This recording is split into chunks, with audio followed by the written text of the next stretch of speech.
खीर बांटी है तो खीर कैसे बांटी? बोले खीर ऐसे बांटी कि अर्ध भाग कौशल्य ही दीना और उभे भाग आधे कर कीना।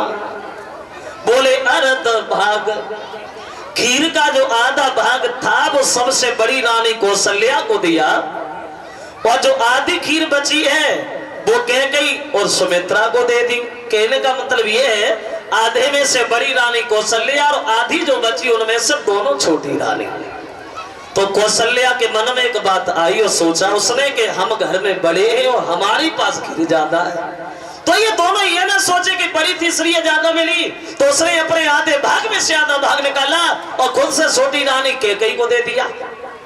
तो कैकेयी भी ये सोचती है कि सबसे छोटी तो वो सुमित्रा है, वो तो किसी से बोलती भी नहीं है, तो ये वो सोचने लगे कि बड़ी थी दोनों ने आपस में बांट लिया, मैं थोड़ी दे दी। तो उसने कौशल्या वाला भाग उठाया और सबसे छोटी रानी सुमित्रा को दे दिया। और सुमित्रा के पास पहुंच गए दो भाग, दो तीनों रानियां जब हवन की खीर खाती तो देखो विधि का विधान, परमेश्वर की माया, प्रजा के लोगों के चेहरा खिल गए।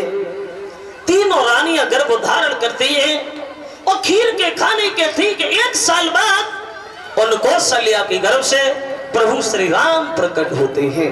1 साल बाद, और उसके भी 1 दिन के बाद में उन कैकेयी के गर्भ से एक लड़का पैदा हुआ, और उसके भी 1 दिन के अंतर में सुमित्रा के गर्भ से 2 बालक पैदा हुए, यानी 3 रानियों से 4 लड़का।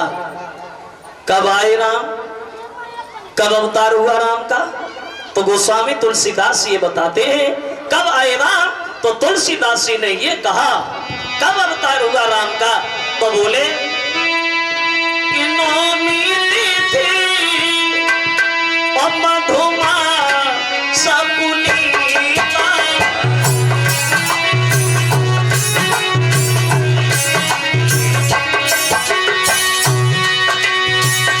कब आए राम, तो बाबा तुलसीदास कहते हैं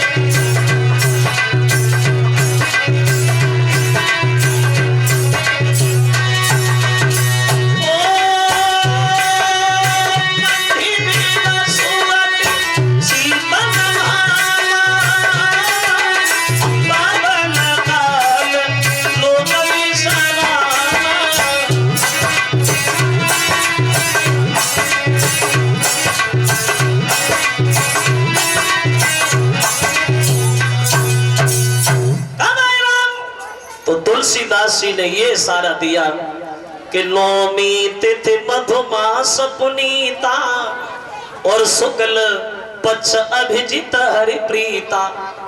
मधुमास, मधुमास किसे बताया गया? बोले मधुमास कहते हैं चैत की महीना को, चैत के महीना की नौमी वाली तिथि को आए प्रभु श्री राम। कौन सी नौमी को आए? 1 महीना में 2 नौमी होती है। बोले शुक्ल पक्ष, चैत के महीना की शुक्ल पक्ष की नौमी दिन मंगलवार को आए। चैत के महीना की शुक्ल पक्ष की नौमी दिन मंगल को आए। अच्छी बात है, चैत में आए, नौमी को आए, मंगल को आए, लेकिन आए कितने समय पे? दिन के 12 बजे आए, 2:30 बजे आए, 3 बजे आए, क्या बजे आए? तो तुलसीदास घड़ी का टाइम नहीं बता पाए रामायण में। तुलसीदास ये कहते हैं कि मध्य दिवस अति शीतल घामा। मध्य दिवस, मध्य दिवस का मतलब होता है दिन के बीच में, और दिन के बीच का